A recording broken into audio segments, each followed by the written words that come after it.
Vamos a mais uma.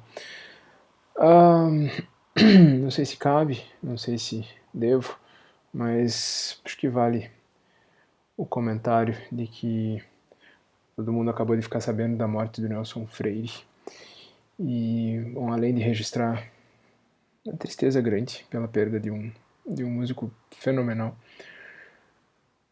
Engraçado, né? Vir logo depois desse super vexame no G20, né? Em que, mais do que em qualquer momento desde o século XVI, o Brasil se vê na posição de selvagem entre os civilizados, passando vergonha junto às grandes nações. E logo no dia seguinte morre um brasileiro que, jogando o mais tradicional jogo da velha Europa Ocidental, mereceu respeito. Era merecedor de nada mais do que respeito. Gay, que se registre, é alguém que representa o exato oposto da pessoa que nós temos em Brasília. Fica tristeza dupla, mas haveremos de superar.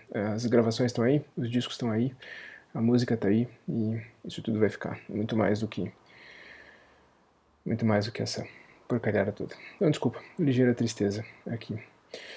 Vamos falar de bobagem, falar de coisas divertidas aqui com a Alice e o Trickle Well. Quando eu fui pensar em escolher os trechos que eu analisaria durante essa disciplina, primeiro fui tendo alguma dificuldade para selecionar o que podia ser interessante. É tudo interessante, é tudo potencialmente bom e fértil. Depois, como vocês viram pela proposta de disciplina que eu divulguei, eu acabei desistindo. Essa é a última aula em que eu já registrei de saída qual seria o tema. Depois eu pensei, deixa eu escolher na hora, porque justamente parecia impossível. Mas eu estabeleci essa fronteira entre o pré-determinado e o aleatório, que virá depois, aleatório em termos caprichoso, digamos assim, justamente nesse episódio do Trickle Well. A gente está falando de Alice no País das Maravilhas, o primeiro livro. A gente está falando da festa, da Tea Party, né, do Chapeleiro Maluco, em que, de repente, aparece uma dificuldade de tradução. E essa dificuldade de tradução gera outras dificuldades de tradução, que gera outras, e gera outras, e gera outras, e é absolutamente impossível chegar a uma solução 100% satisfatória.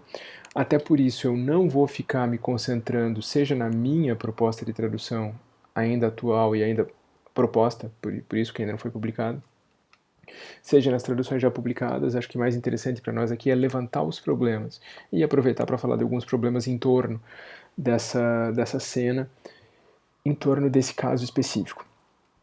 Tentar equilibrar um pouco aqui as coisas entre referência extra-livro, ou seja, anotação, por assim dizer, e problemas internos que façam o livro funcionar. O que eu quero dizer com isso? Já mencionei esse tipo de impasse, de via dupla, mais de uma vez.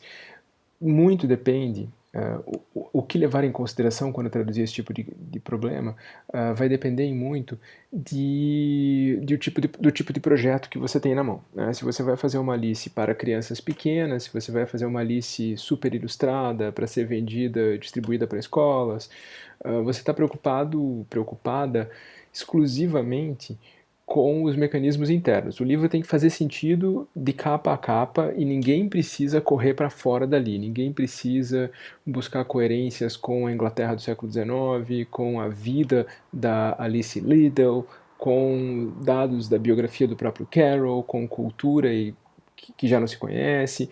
A coisa é autossuficiente, autocontida, e precisa ser, e deve ser. Se de outro lado você está trabalhando com uma edição anotada ou com uma edição de alguma maneira mirada para um público adulto, pelo menos para aceitar esse público adulto, um público de estudiosos talvez, um público de universitários, essas coisas passam a ser um problema de outra natureza. Você pode começar a pensar em notas, você pode começar a pensar em notas de rodapé, em notas de fim de texto, você pode começar a pensar em manter certas coerências para leitores que vão ser mais atentos, que vão estar mais informados desde o começo e que vão perceber certas manobras de maneiras diferentes. Muito depende, portanto, do teu interlocutor, do teu enunciatário, com quem você está falando, para quem você está produzindo esse texto. Isso em vários níveis, né? para começo de conversa, o teu público leitor, maravilha, mas de maneira não menos importante também, a tua editora. Quem é a pessoa que está editando esse texto, qual é o projeto, qual é o público que eles miram, qual é a imagem que eles têm e assim por diante. Então eu vou tentar manter algum equilíbrio aqui entre pensar nessas coisas externas mais amplas e ao mesmo tempo manter algum tipo de coerência estritamente interna para o projeto, justamente porque a gente pode pensar nessas duas possibilidades que não são exatamente coextensivas, né, às vezes. Bom, não vou ficar dando paginação aqui, porque afinal de contas a gente está trabalhando com versões eletrônicas, né? Aqui eu estou usando a versão de novo do projeto Gutenberg, mas vocês podem usar qualquer outra como referência. Pequenas diferenças textuais podem aparecer. Não vou ficar dando referência de página, a gente está trabalhando com versões eletrônicas, vocês podem ir para um bom e velho Ctrl F. Podemos começar daqui. É um trecho meio proteico, ele se estende, se deforma através de um longo pedaço de texto, umas boas 3 páginas de texto, então a gente vai olhar para isso com uma velocidade até um pouco mais alta do que o meu normal. Proponho que a gente comece por aqui, ecoando as palavras do próprio chapeleiro, né? I vote the young lady tells us a story.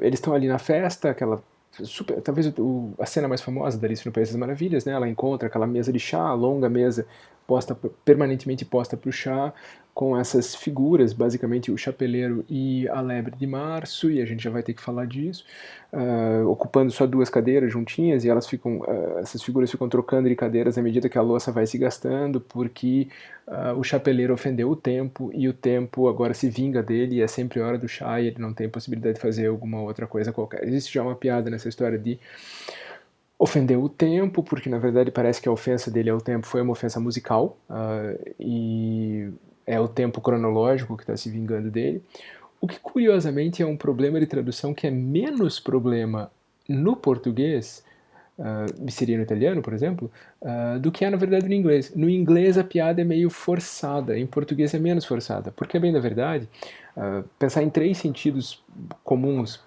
para a palavra tempo em português. A gente tem o tempo, fenômeno, entidade cronológica, física, ou seja, o tempo, propriamente dito, a passagem do tempo. A gente tem o tempo, vou tomar cuidado para não deixar só esse dedo, o tempo musical, aquilo que às vezes pode se chamar de andamento, né? A contagem das batidas de uma música, isso se chama tempo. A unidade de duração na música é o tempo, isso dura 1 tempo, 2 tempos, meio tempo, e também se pode falar que uma música tem um tempo mais acelerado, tem um tempo mais lento do que a outra. Então o tempo é esse pulso da música, por assim dizer. E a gente tem o tempo verbal, futuro, presente, pretérito no verbo. Por que eu estou levantando esses 3 tempos? Porque em inglês eu tenho 3 palavras diferentes. Eu tenho time, para a coisa do relógio e do Einstein. Eu tenho tempo para o fenômeno musical, e se usa tempo. E eu tenho, ou beat, no que se refere ao pulso, mas o sentido mais amplo é tempo. E eu tenho tense, para falar de verbo. Então eu tenho time, tempo, tense. 3 palavras diferentes. Em português, os trocadilhos funcionam muito mais fácil. Se eu quiser dizer que o tempo futuro está no tempo passado, e que o tempo da música é mais rápido do que o tempo do relógio, eu posso brincar muito facilmente com isso. Seria igual ao italiano, seria igual em francês, por exemplo, nas línguas românicas em geral. No inglês, na verdade, quando ele fala que ofendeu o time e leva isso para a música, existe uma ligeira forçação de barra. Dá para usar time em música, usa-se também, mas a forçação é um pouquinho maior. Curiosamente, portanto, a gente tem uma situação em que a piada funciona melhor em português do que no original. Diz o chapeleiro, I vote the young lady tells us a story. Eles estão decidindo o que fazer, né? Eles ficam inventando coisas para fazer. Meu voto é que a senhorita nos conte uma história. I'm afraid I don't know one, said Alice, rather alarmed at the proposal. I'm afraid I don't know one. Que não é Alice, aqui é a tradução do inglês geral. Muito pouco frequente, na verdade, que a gente precise traduzir esse I'm afraid por eu tenho medo. Eu receio, às vezes funciona, mas infelizmente pode funcionar muito bem. Isso é meio que só uma convenção, é só uma convenção retórica. Gee, I'm afraid I don't know one. Puxa, infelizmente eu não sei. Puxa, olha que eu nem sei. Eu nem sei uma. Infelizmente eu não sei qualquer coisa. A gente já falou disso aqui, né? A ideia de gerar esse efeito. O efeito é de uma pessoa que, em vez de dizer brutalmente, eu não conheço uma história, diz algo como, talvez eu nem saiba, infelizmente eu não sei, olha que eu nem sei, puxa. Se é que eu sei, qualquer coisa do gênero. Né? I'm afraid I don't know. Ela é uma menina educadinha. Disse Alice, rather alarmed at the proposal. Um pouco espantada, né? E ela tá, agora sim, ela tá com receio. Né? Ela tá receosa com essa proposta. Ela não quer se ver nessa posição, né? Porque ela viu que os caras são loucos. Ela não quer se ver nessa posição. Then the dormouse shall, they both cried. Wake up, Dormouse. E aí que tá, eu falei basicamente duas figuras, né? Porque existe uma terceira figura em torno desse chá quando a Alice chega. Existe o chapeleiro, existe a lebre, já vamos falar desses dois, porque vai ser preciso falar desses dois. E a gente tem esse Dormouse. Você joga Dormouse no dicionário, ao contrário do que eu, por exemplo, supunha quando li Alice em inglês pela primeira vez e topei com esse bicho, imaginei que era uma piadinha com o verbo dormir, ou com um rato de porta, ou o que é que fosse. Você joga no Google, você descobre que existe esse animal. Esse animal tem inclusive um nome em português, se chama arganaz. Algumas traduções da Alice, inclusive, traduzem por um arganaz. Maravilha, resolvido o problema. Tem um dormouse no original, tem um arganaz em português. Resolvido patavinas. O problema é, ninguém sabe o que diabos é um arganaz no Brasil. As pessoas vão ter que ir para a internet procurar arganaz tanto quanto iriam procurar dormouse. É uma palavra tão estranha quanto. Pior ainda, não existe qualquer sentido em se ter um arganaz, depois que você vai ver, um roedorzinho pequenininho, em casa. Terceiro, perde-se o fato de que existe um ligeiro folclore no século XIX em inglês em torno da figura do dormouse, que inclusive está refletido no nome do animal. Porque esse dormouse, de fato, parece ter havido uma contaminação. Ah, que bonitinho, abre aqui. Inclusive diz a tradução, arganaz. Parece ter havido uma contaminação da palavra mouse, camundongo, mas a etimologia de dormouse parece de fato ser o verbo francês dormir, algo como dormente, adormecido, porque é um roedorzinho pequenininho que vive constantemente num estado de semi-hibernação. A hibernação tradicional é aquela diminuição radical do metabolismo que acontece com um período, numa janela de tempo. A semi-hibernação é um animal que entra em letargia com bastante frequência. Então é um bicho que parece estar o tempo todo dormindo. E isso tá no nome do bicho em inglês. Isso fazia parte do folclore, as crianças sabiam, existiam expressões, fulano é preguiçoso como um dormouse. As crianças sabiam disso no século XIX na Inglaterra, e isso está no personagem. Ele está sempre dormindo. A primeira coisa que se diz para ele é wake up, dormouse. Acorda, preguiçoso. Acorda, dormouse. Isso tudo se perde. Isso tudo se perde de maneira praticamente inalcançável em português. A não ser diante de alguma proposta muito radical. Vou trocar dormouse por bicho preguiça. E aí tudo bem, tem alguma possibilidade. Acorda, bicho preguiça. Tropicalizei a Alice, ficou meio estranhão. É o tipo de escolha que determina todo um outro viés. Agora eu vou fazer um outro projeto. É uma Alice contemporânea, tropicalizada, eu vou mudar as referências e tudo bem. Vou começar a roçar a fronteira da adaptação, especialmente no mundo da literatura infantil, em que essas fronteiras são frequentemente mais permeáveis do que na literatura adulta, eu vou estar com um pezinho já no mundo da adaptação. Mas posso fazer isso.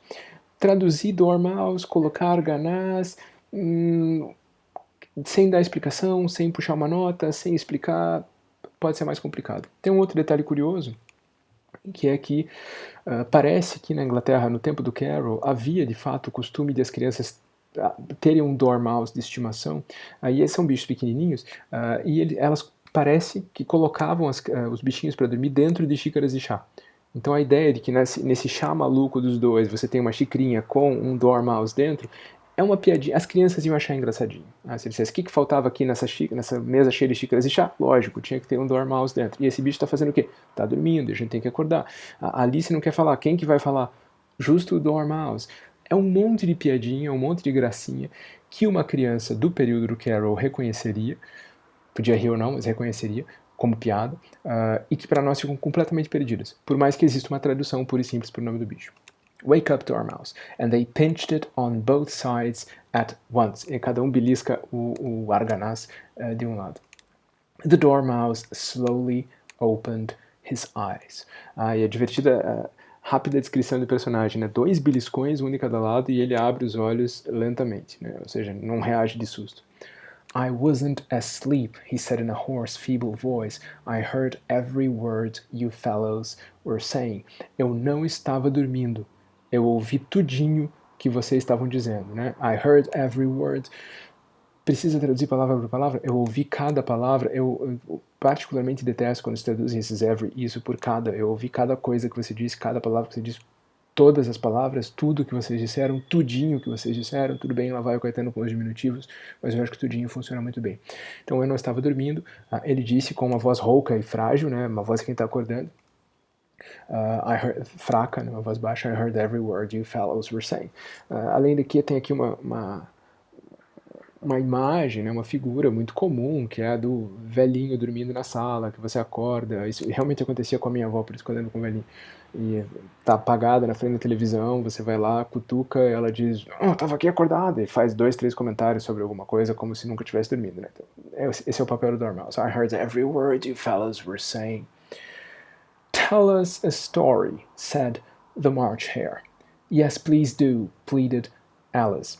Alice tem yes, please, do, pleaded Alice. Todas as palavras que vêm antes de Alice aqui são de por favor, fale, fale, fale. Ela quer escapar da posição, né? Ela não quer se ver na posição de quem tem que contar uma história. Ficou muito contente de ver que essa tocha foi passada para essa outra figura. Vou ler mais uma aqui e já volto a falar dos nomes. And be quick about it, added the Hatter, or you'll be asleep again before it's done. E anda com isso, be quick about it, né? E vamos de uma vez, acrescentou o chapeleiro, ou você vai cair no sono, ou esse ou não precisa ser um ou, pode ser senão, né? Senão você vai dormir de novo, senão você cai no sono de novo, pega no sono de novo, antes de acabar. Por que eu falei que a gente precisava voltar? Para falar dos 2 nomes. March Hare. Por que ela é uma lebre de março? O problema é, existe uma expressão na língua inglesa, ou existia, especialmente na época, uma expressão na língua inglesa que era mad as a March hare, louco que nem uma lebre em março. Não tem nenhuma preposição ali, a March hare, mas nesse caso uma lebre do mês de março, uma lebre no mês de março. A ideia é que, por causa do hormônio, do ciclo reprodutivo, em março as lebres estavam mais alucinadas, correndo loucas pelo campo. Então, tipo, pirou, você está igual uma lebre de março, você está louco igual uma March hare. Enquanto que a outra pessoa em torno da mesa é o hatter, o chapeleiro. E existe uma expressão em inglês, mad as a hatter, louco como um chapeleiro. Esse vídeo se deve ao fato basicamente de que os chapeleiros usavam chumbo no seu trabalho, e de fato, frequentemente a gente sabe disso hoje, eles não sabiam na época, os vapores do chumbo são extremamente tóxicos, e em idade ainda de trabalhar, ou seja, muito antes de ficarem velhos e desaparecerem do mercado, muitos deles desenvolviam sintomas de demência. Então, você tem a expressão louco como uma lebre de março, uma expressão louco como um chapeleiro. Você bota numa mesa uma lebre de março e um chapeleiro, você está falando de um chá muito louco. E, de novo, isso está tudo completamente perdido. Volto a dizer, consigo traduzir March Hare? Consigo. Consigo traduzir Hatter? Plenissimamente, não perco nada. Trocar de idioma, no entanto, não resolve lhufas do meu problema. O meu problema continua nessa intransponibilidade de contextos, distância temporal, distância geográfica, inclusive. Eu não tenho como fazer isso para o meu leitor, a não ser com notas. Ou indo para além da fronteira da adaptação, buscando expressões em português, louco que nem, sei lá o que, não consigo nem imaginar agora, mais louco que o Batman, coloca o Batman ali, para tentar resgatar isso. Percebam qual é a ênfase aqui. A gente vai falar de vários problemas linguísticos daqui para frente, mas percebam o quanto aqui não é um problema linguístico, não é um problema de tradução. Tradução no sentido mais estrito do termo. É um problema de incomensurabilidade de universos e de referências. O chapeleiro manda ele fazer isso de uma vez. Once upon a time there were 3 little sisters. Era uma vez, once upon a time, jeito comum de começar uma história. There were 3 little sisters. Era uma vez 3 irmãzinhas. as histórias da Alice frequentemente têm 3 irmãs, né? Porque a Alice Liddell tinha 2 irmãs mais próximas dela em idade, e eram essas 3 irmãs que andavam sempre na companhia do Carol. Então, inclusive, a história original, Alice in Wonderland, foi contada para essas 3 meninas. Por isso que frequentemente esse número 3 aparece. There were 3 little sisters. The Dormouse began in a great hurry. Ele começou super apressado. Ele reconhece a acusação do chapeleiro e começa apressadinho a falar. Era uma vez 3 irmãzinhas. And their names were Elsie, Lacey and Tilly. São nomes razoavelmente próximos dos nomes das irmãs Liddell. A Lacey seria a Alice, nesse caso. E elas se chamavam Elsie, Lacey and Tilly. And they lived at the bottom of a well. E aqui começa a ficar divertido, né? Porque, para começar a conversa, existe um sentido para Tilly nas Ilhas Britânicas que é tipo raspa do tacho, ou melhor ainda, um choro, como se dizia, uma choradinha. Tipo, você pede uma dúzia de alguma coisa, fulano te dá 13, porque tem 12 e mais um choro, mais uma choradinha. Tilly é essa sobrinha. Então é divertido que as irmãs chamam Elsie, Lacey e Tilly, a raspa do tacho. And they lived at the bottom of a well. Imagine a situação aqui, imagine a situação original de criação do texto. O Carol está falando com as meninas e diz, eram 3 irmãzinhas. Elas dizem, somos nós. Os nomes delas eram Elsie, Lacey e Tilly. Ele distorce o nome de cada uma delas. Um pouquinho, elas dizem, que legal, somos nós. E elas moravam no fundo de um poço. Aí, tipo, puf, né? Caiu a piada, o mecanismo do nonsense começa a operar e tipo, peraí, agora não somos mais nós, agora a coisa ficou absurda. E aí vem a Alice se manifesta. E o que a Alice vai dizer? O que uma criança diria diante de uma coisa como essas? Morar no fundo do poço? Onde já se viu? Como assim? Por quê? O que aconteceu? Mas a pergunta da Alice é sempre meio non sequitur. O que ela diz aqui? What did they live on? E elas viviam de quê?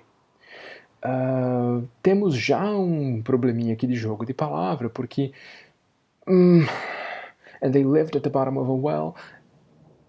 Eu prefiro traduzir live nesse sentido por morar. Fulano lives in London. Eu digo ele mora em Londres. Ele vive em Londres, me parece um pouquinho literário, me parece um pouquinho... não sei porquê. Mas tudo bem, viver, morar, maravilha. Verbo seguinte, what did they live on?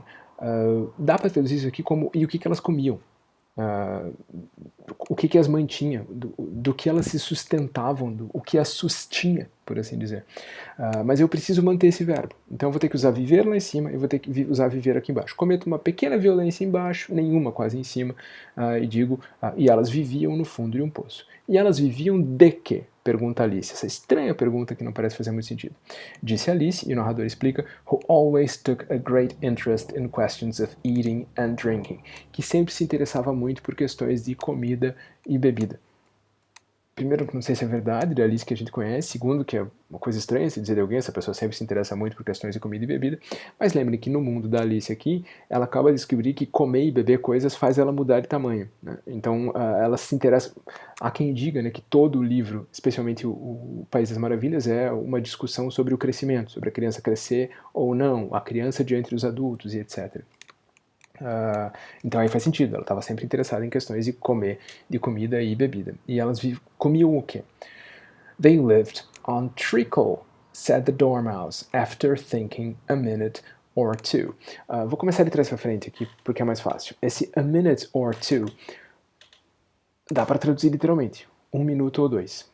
Se você, no entanto, é uma pessoa como eu, que obcecada por tempo na escala dos segundos, você sabe que 2 minutos é muito tempo para alguém pensar, mas muito tempo para alguém pensar. É impossível em qualquer situação de conversa alguém esperar 2 minutos para fazer uma réplica e não ser interrompido, não perder o turno, ou seja, outra pessoa tomar a fala, não ser jogado para fora da conversa.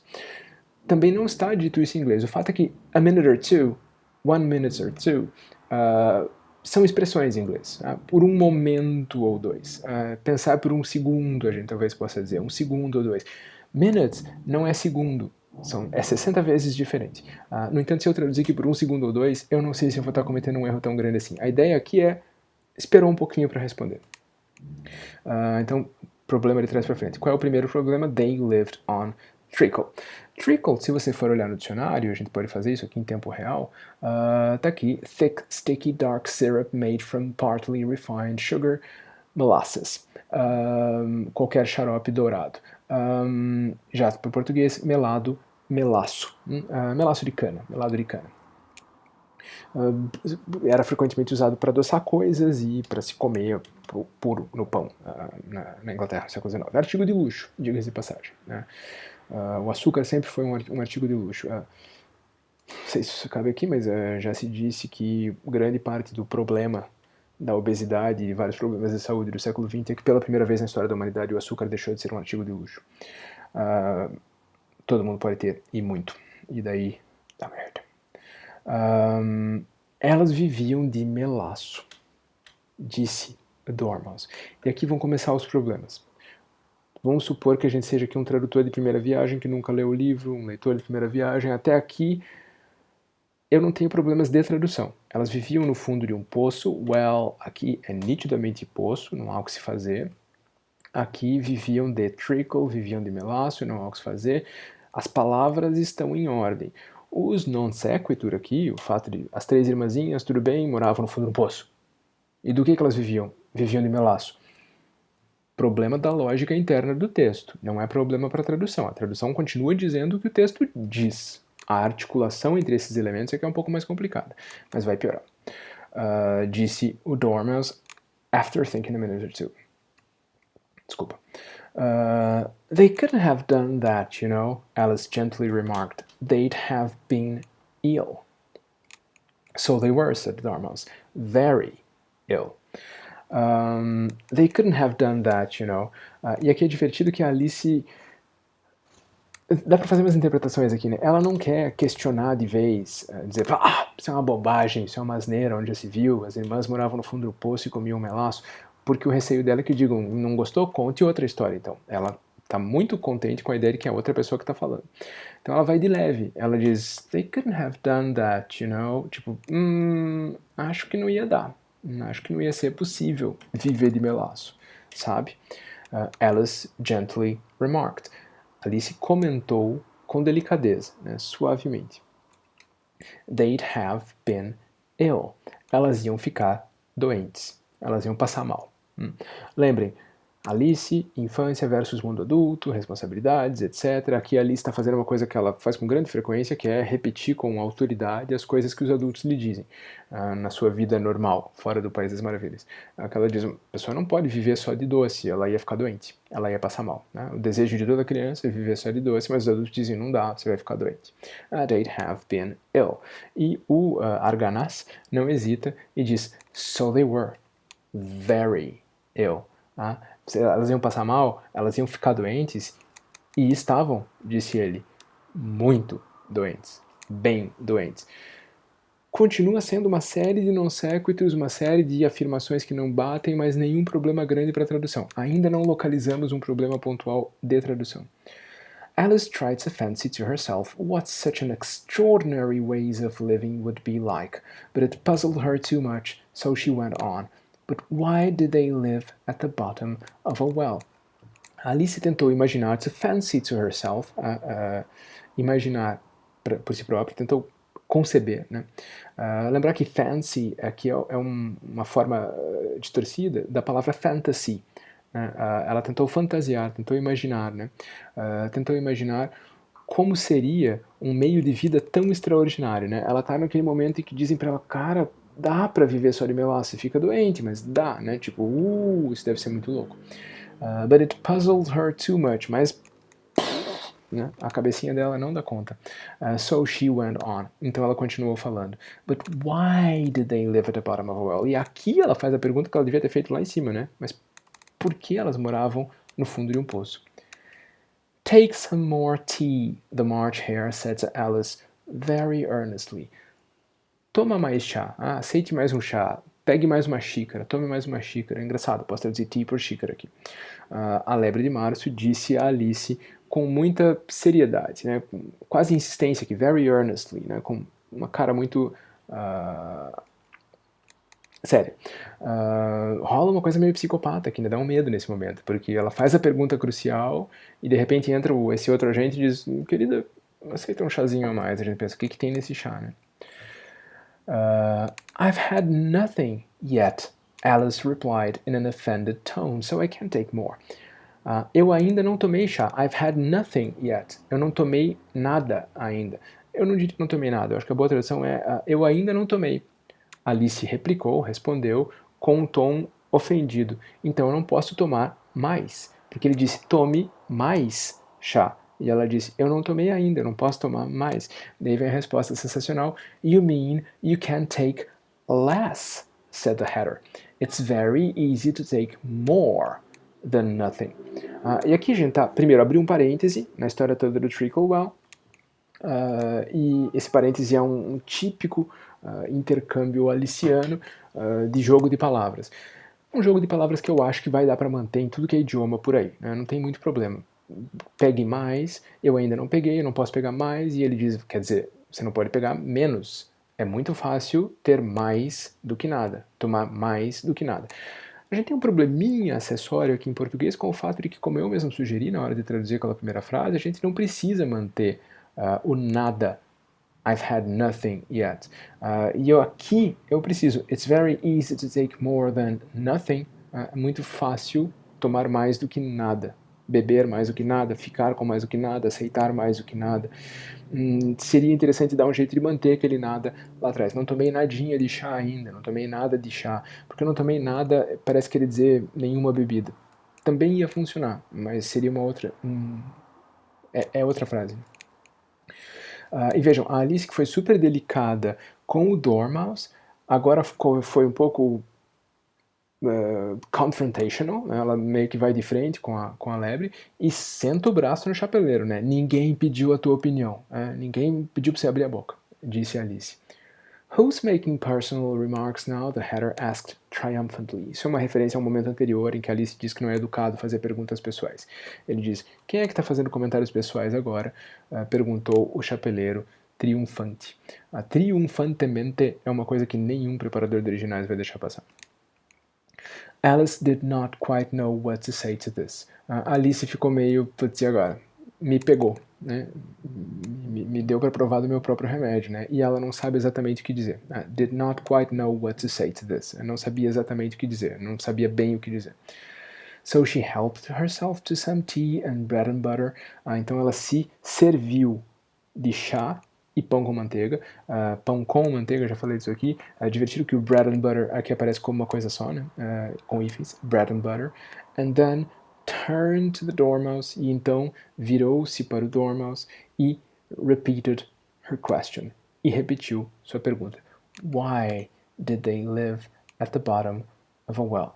Por que elas moravam no fundo de um poço? De novo aqui, como ela perguntou aqui atrás, why did they live at the bottom of a well? É a mesmíssima pergunta, palavra por palavra. Então, por favor, prestar atenção e repetir exatamente a mesma frase. Porque elas moravam no fundo de um poço.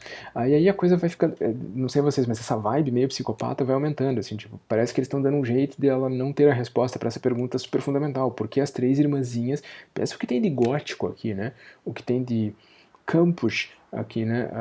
A menininha que vive no fundo de um poço, três menininhas no fundo de um poço. Quem que pôs elas ali? Por quê, né? Why did they live at the bottom of a well?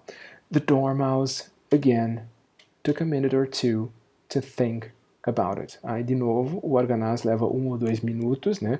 Leva um momentinho, leva um tempinho para pensar a respeito, para pensar no assunto. And then said, e então disse, it was a treacle well. E aí a coisa começa a ficar para lá de complicada. Era um poço de melaço. Lembram lá atrás eu falei do fenômeno da tomba, da tradução que não dá conta do problema, mas simplesmente porque é absurda funciona. Se a gente fosse seguir isso aqui pelo fio condutor e simplesmente traduzir as palavras, eu acho que ia ter graça.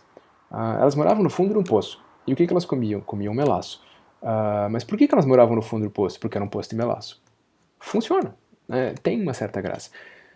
But there's more, como diz o John Bishop sobre Joyce. Não é só isso. Tem mais. Você acha algumas referências, eu lembro de ter achado algumas referências que dizem que existiam mais ou menos como a gente tem hoje em dia pote de mel, sabe? O potinho de mel, com aquela colherzinha espiralada assim para você tirar o mel, um potinho específico para mel, uma meleira, sei lá que diabo seria aquilo. Existiam potinhos para melaço e que esses potinhos podiam ser chamados de trickle wells, um pote de melaço. Mas existe mais do que isso.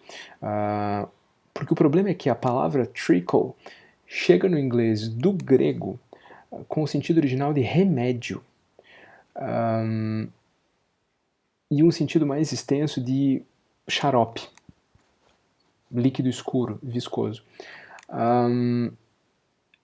Não se sabe exatamente como, não se sabe exatamente por que razões, mas por causa desses dois sentidos, existiam lugares chamados de trickle wells, ou porque eram poços de água ruim, poços de água suja, ou em um caso ou outro, porque eram poços com supostas propriedades milagrosas. Um trickle well, portanto, era um poço milagroso, um poço, uma fonte de água benta, por assim dizer.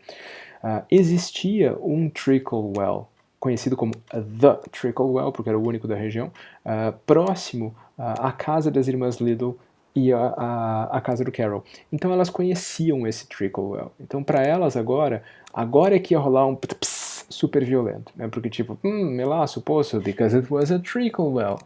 Agora sim nós entendemos por que aquele poço lá da Santa Fulânia Bunda, que eu não lembro o nome dela agora, se chama Trickle Well. Então, de novo, posso manter a coisa só na coerência interna e garantir que isso vai sustentar? Acho que posso. Mas perde-se alguma coisa aqui. E essa alguma coisa é normalmente dessa ordem do cultural mais amplo, da referência mais extensa. Né? Because it was a trickle well. There's no such thing. Alice was beginning very angrily. Isso não existe. There was no such thing. Isso não existe aqui, não é só uma glosa, é uma tradução possível. A gente não precisa traduzir essas coisas palavra por palavra. Não há tal coisa. Isso não existe. There's no such thing. O que uma criança diria, né? Quando você diz para ela, era um poço de Todd. Ela vai dizer, isso não existe. There's no such thing. Alice was beginning very angrily. Ela ia dizendo, já muito irritada, ela foi perdendo a paciência, ela perde a paciência muito rápido, Alice, né? Alice was beginning very angrily, but the Hatter and the March Hare went shh, disseram para ela, né? And the Dormouse sulkily remarked. E o Arganaz comentou sulkily, ou seja, enfesado, injuriado, né? Onde já se viu? Essa guria agora fica me interrompendo. If you can't be civil, you'd better finish the story for yourself. Se você não sabe ser educada, se você não sabe o teu lugar, né? Mas é uma coisa que se diz para uma criança. If you can't be civil, né? Se você não sabe se comportar, uma coisa que a gente podia dizer, então termine a história. You'd better finish the story yourself. De novo, não preciso traduzir. Era melhor você terminar a história você mesmo. Então termine a história. Então resolva. Conte a história. You'd better finish. O que é algo de que a Alice está com medo desde lá atrás. E agora a raiva dela fez ela perder o controle e ela se viu na situação que ela queria evitar, desde o começo. Que era de se ver nesse lugar em que digam para ela, então conte você. E ela imediatamente volta a ser uma menina boazinha, porque ela quer escapar disso e diz, no, please go on. Alice said very humbly. Ela diz muito humilde. Não, por favor. I won't interrupt again. Eu não vou interromper de novo. Eu não vou interromper mais. I dare say there may be one. Eu acho que deve existir um que seja. E aí, de novo, com uma piscadela para as irmãs Little, porque elas sabiam que existia um Trickle Well. I dare say there may be one. One indeed, said the Dormouse indignantly. One indeed é enjoadinho de traduzir, porque o sentido literal seria um mesmo, um deveras. Mas esse indeed aqui tem meio que convencionalmente o sentido de um até parece. Olha só, era o que me faltava. One indeed, um, onde já se viu. Existem aos montes, é o que está implicado por baixo disso. Disse o Dormouse indignado. However, he consented to go on. No entanto, mesmo assim, ele aceitou continuar. And so these three little sisters. Então, essas três irmãzinhas, as três irmãzinhas, não sei se a gente precisa traduzir esse these por essas, estas, nesse caso a gente só diria as três irmãzinhas. Travessão, ele para a frase no meio. And so these three little sisters, they were learning to draw, you know? They were learning to draw. Eu tava tentando não dar spoiler do texto enquanto comentava os spoiler na escala de 7 linhas pra frente. Mas aqui o problema é o duplo sentido do verbo to draw. Você pode draw water out of a well, né, tipo, puxar a água, tirar a água do poço. E você pode draw, desenhar. E vários outros draws. Pode sacar uma arma, por exemplo, draw a weapon. Mas o duplo sentido que está em jogo aqui é esse de tirar a água do poço, puxar a água do poço e desenhar. Quando você diz para uma criança, as irmãzinhas estavam aprendendo to draw, você imediatamente pensa em desenhar. É o que a Alice faz. E ela diz, what did they draw? Said Alice, quite forgetting her promise. Que ótimo. E elas estavam desenhando o quê? E elas desenhavam o quê? Disse Alice, esquecendo sua promessa. Ela tinha acabado de prometer que não ia interromper mais, e daí imediatamente ela começa a interromper. What did they draw? Said Alice, quite forgetting her promise. E aí vem o Dormouse com a sua resposta sensacional. É ótimo que fique depois uma quebra de página aqui, né? Porque rola um suspense assim. Said Alice, quite forgetting her promise. E ele responde, treacle. Tipo, elas moram no fundo de um poço de melaço. Do que elas vivem? Melaço. E o que elas desenham? Melaço. E aqui, alguma pessoa mais atenta pode começar a perceber que já está rolando o duplo sentido. O que elas draw do poço? Trickle, é um poço de trickle, diabo. Elas puxam, elas tiram, trickle, melaço. E a Alice é que entendeu draw errado, aparentemente. Melaço, disse o Arganaz, without considering at all this time. Ele nem dá pelo que ela falou. Não vou nem reclamar. Melaço, responde e pronto. I want a clean cup, interrupted the Hatter. Let's all move one place on. Eu preciso de uma xícara limpa. Esse want não precisa ser quero. Pode ser o sentido, quero o sentido mais antigo, o sentido de preciso. Eu preciso de uma xícara limpa. Interrompeu o chapeleiro. Vamos todos passar um lugar para frente. Move one place on. Porque lembrem, eles não lavam a louça, eles só vão trocando de cadeira em cadeira para pegar a louça que ainda está limpa e vão deixando a louça suja para trás. E eles preferem não pensar no que acontece quando eles dão a volta toda. Qual que é a dinâmica aqui, né? Por que a conversa da Alice com o Arganaz fica sendo interrompida, né? Tem um efeito básico de realismo, que conversas são assim, as coisas se interrompem, e tem esse efeito de evocar a maluquice que está acontecendo ali, né? As pessoas não param de falar, ficam falando o tempo todo, elas estão tomando chá. Veja que as duas vezes em que a história foi interrompida, primeiro pela lebre e depois pelo chapeleiro, foi com coisas referentes ao chá, né? Tome mais chá, eu preciso de uma xícara nova. O chá está continuando, né? Como se esse fosse o ruído de fundo. Né? I want a clean cup, let's all move one place on. He moved on as he spoke. Ele foi para frente já enquanto falava, né? Ele não esperou, ele já foi para a próxima cadeira. And the Dormouse followed him. E o Arganaz foi atrás. The March Hare moved into the Dormouse's place. A lebre de março foi para a cadeira, ou para o lugar do Arganaz. E Alice, rather unwillingly, sem disposição, sem grande vontade, contrariada, contrafeita, ela foi um pouco contrariada, pegar o lugar da lebre de março. Não sei se vocês estão ouvindo o carro do sonho, mas ele está parado bem aqui na frente de casa. The Hatter was the only one who got any advantage from the change. O chapeleiro foi o único que se beneficiou, que teve a menor vantagem com essa mudança, porque os outros todos foram para lugares que estavam ocupados agora, né? O Dormouse foi para o lugar do chapeleiro, Alice foi para o lugar do Dormouse. And Alice was a good deal worse off than before, as the March Hare had just upset the milk jug into his plate. E a Alice, na verdade, ficou muito pior, né? Porque a lebre de março, cujo lugar agora ela ocupa, tinha virado a leiteira, o jarro de leite, no prato. Então a coisa estava toda melecada. Carro do sonho. Alice did not wish to offend the Dormouse again, so she began very cautiously. Alice não queria ofender o Arganaz de novo, então começou muito cuidadosamente. Né? Esses began, não sei se o jogo sempre traduzir por começou, né? Ela foi falando, decidiu falar, falou, very cautiously. But I don't understand. Where did they draw the treacle from? Mas eu não estou entendendo, eu não entendo. De onde elas tiravam o melaço? Aqui é engraçado, aqui a Alicia que está sendo talvez intencionalmente obtusa ou não literal, né? Porque ela não entendeu quando ele falou que elas moravam num trickle well. Ela não entendeu que era um poço de melaço. Ela pensou que era só o nome de um poço, porque ela diz de onde que elas tiravam esse melaço. E aí a resposta do chapeleiro: You can draw water out of a water well. Dá para tirar água de um poço de água, disse o chapeleiro. So I should think you could draw trickle out of a trickle well. Stupid. Tipo, então, eu diria que deve dar para tirar melaço de um poço de melaço, né, sua anta? Basicamente o que ele está dizendo. A anta ia ficar bom, já tinha bicho preguiça, anta, a gente ia fazer uma lista toda tropical. Isso tinha um pouquinho forçado.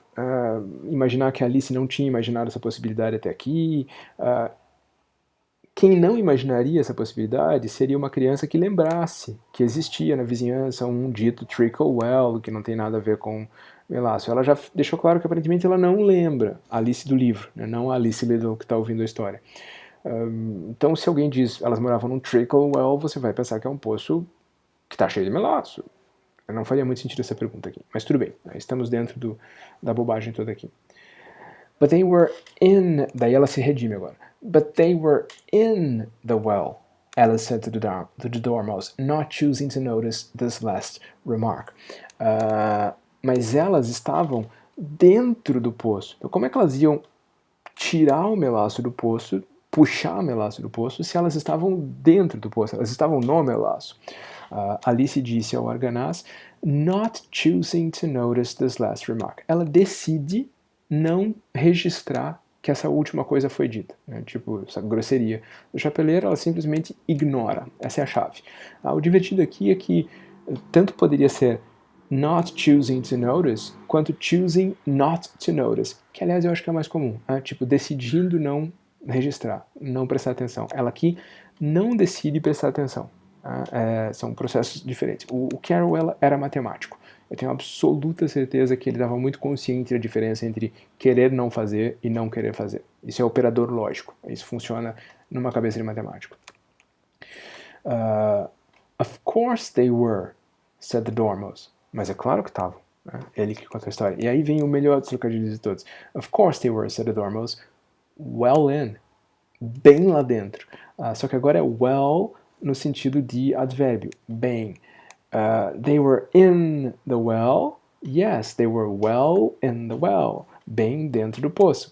E aqui, essas alturas, gente, a tradutora tá pegando corda e fazendo um laço para se jogar pela sacada, porque o que você faz com isso? Né? Você vai ter que inventar algum outro tipo de brincadeira, com poço e poço, com qualquer coisa. Você vai ter que... É um daqueles momentos em que manter o trocadilho original, a série de trocadilhos originais a essa altura, é completamente impossível, é inviável. Seria uma coincidência muito grande que um idioma tivesse palavras que permitissem manter essa mesma piada.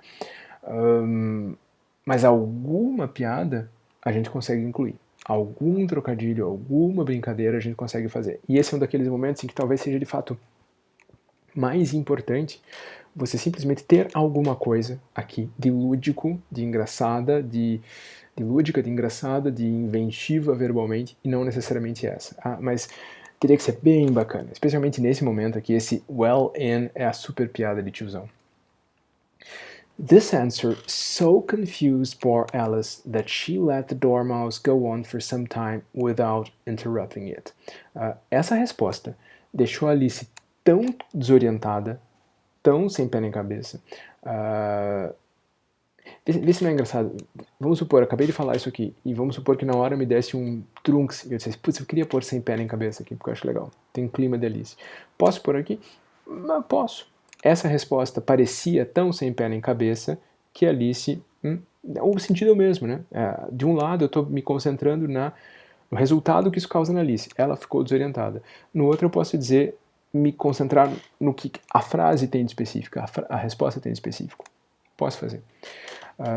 Alice ficou tão desorientada que ela deixou o arganaz continuar por um tempo sem interromper. Ela só cumpre a sua promessa quando ela fica confusa, na verdade. Quando ela estava com a cabeça em ordem, ela é incapaz de cumprir o que ela mesma tinha prometido.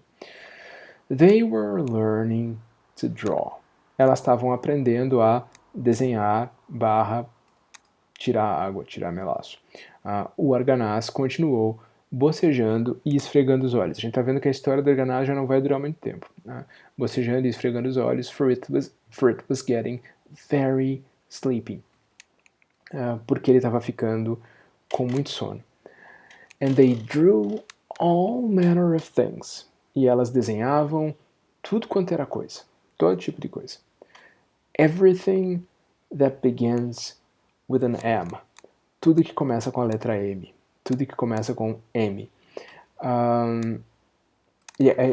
Para mim, esse é um dos momentos mais importantes de todos os livros, filosoficamente mais importantes e mais divertidos, porque ele diz isso, elas só desenhavam coisas que começavam com a letra M.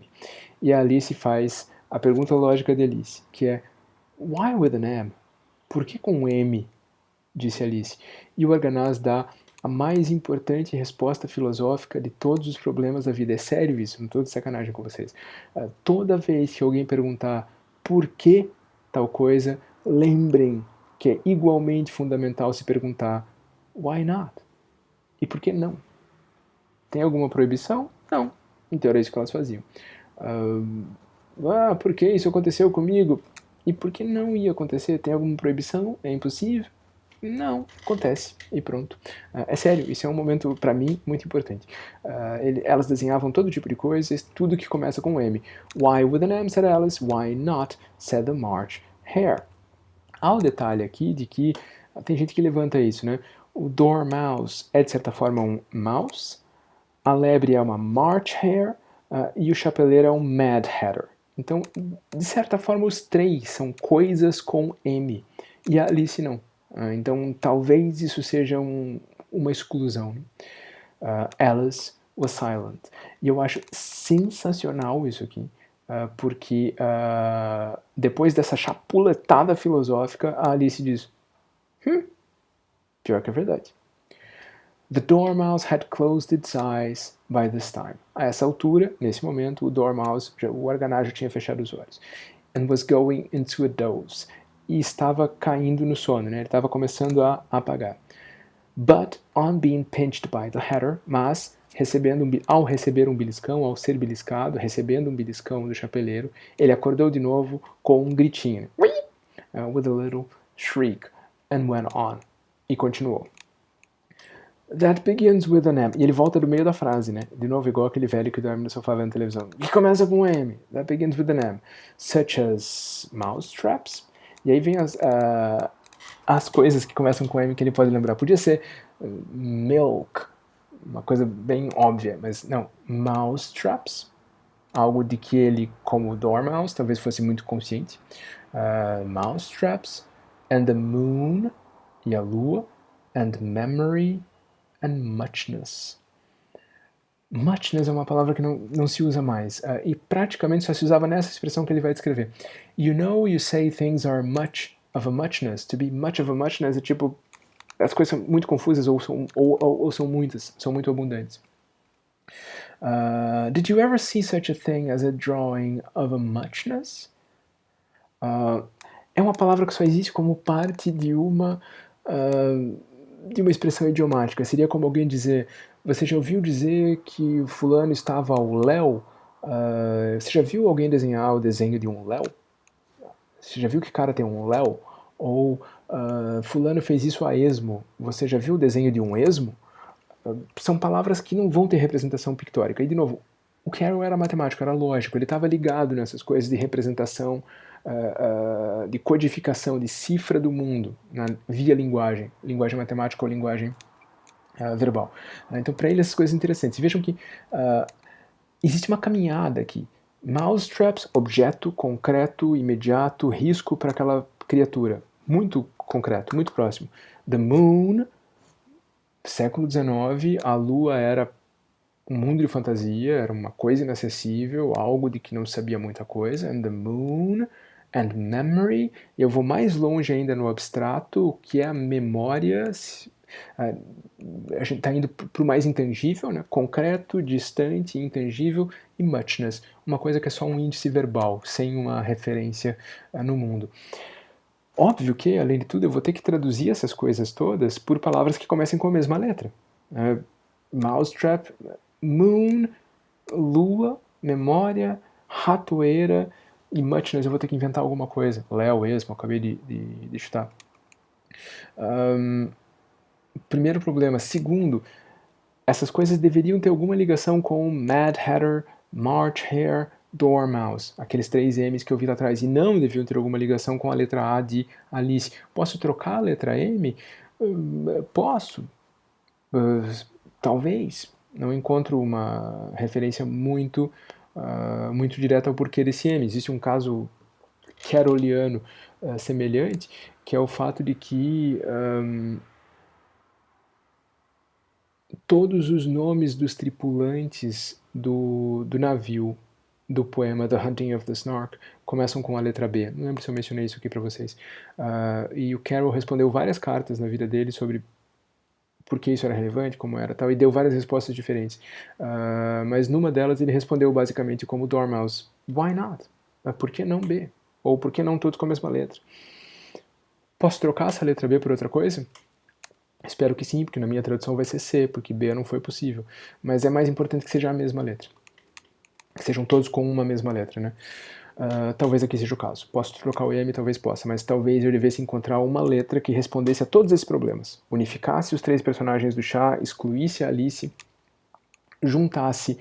O ideal mesmo ia ser fazer essa mesma linha de objeto concreto, objeto astronômico, objeto ou conceito abstrato, índice verbal sem referência. E se eu pudesse me manter perto desses semantemas aqui, ratoeira, lua, lembrança, memória e muito, seria ainda melhor. Resolver isso tudo é um problemão sem tamanho. Você já viu o desenho de uma muchness? Ele pergunta. Really? Now you ask me, said Alice, very much confused. I don't think... É engraçado, ela empatiza com o Dormouse, ela não é grosseira com ele tão facilmente assim. Really, now you ask me... Olha, agora que você falou disso, né, é esse o sentido desse really, now you ask me, não é realmente agora que me perguntas, né? É tipo, putz, agora que você me perguntou, said Alice, very much confused, né? I don't think... Acho que não, né? Acho que nunca vi. Then you shouldn't talk, said the Hatter. Então você não devia falar, disse o chapeleiro. A relação entre Alice e o chapeleiro já está bem mais hostil, né? Só terminar esse parágrafo aqui. This piece of rudeness was more than Alice could bear. Esse último dado, this piece of rudeness, esse exemplo, esse caso de rudeza, de má educação, era mais do que Alice suportava. She got up in great disgust. Ela levantou muito injuriada. And walked off. E foi embora, se afastou. The Dormouse fell asleep instantly. Imediatamente ele caiu no sono. And neither, porque a gente está na Inglaterra, of the others took the least notice of her going. E nenhum dos outros dois nem percebeu que ela foi embora. As coisas tendem a se dissipar em fumaça, né, no mundo da Alice. Though she looked back once or twice, half hoping that they would call after her. Embora ela tenha olhado por cima do ombro uma ou duas vezes, meio na esperança, com alguma esperança, de que eles fossem chamá-la de volta. The last time she saw them, they were trying to put the Dormouse into the teapot. A última vez em que ela os viu, eles estavam tentando enfiar o arganaz dentro do bule. Eu falei que as crianças guardavam o arganaz numa xícara, mas guardavam num bolinho de chá, esse é o sentido. Não confundi, obviamente. E essa é a imagem que a Alice teria em mente aqui. A gente está falando de talvez 3 páginas do livro aqui, mas o efeito dominó de problemas de linguagem, que começam com a ideia do trickle well, os duplos sentidos do verbo to draw, as coisas com M, os nomes dos personagens, as referências desses nomes e personagens à ideia de loucura, isso tudo é muito mais difícil e apertado do que traduzir muito poema por aí. E, no entanto, No entanto, não, e mais ainda, né? Eu posso traduzir, um dia desses, conversando com a Sandra aqui sobre um poema do Mallarmé, eu fiz lá uma tradução de um soneto do Mallarmé para ela, que era super difícil. Mas eu posso gerar um resultado super difícil. Eu tenho esse direito, tenho quase esse dever, na verdade. Aqui é super difícil, mas eu tenho que gerar um resultado límpido e transparente para uma criança. Eu tenho que gerar algo que seja bobo e divertido. E esse me parece ser o ponto mais importante e às vezes o mais intransponível desse problema da tradução, do nonsense em geral, mas bem especificamente do problema da tradução do Carroll. Era isso, gente. Por hoje era isso.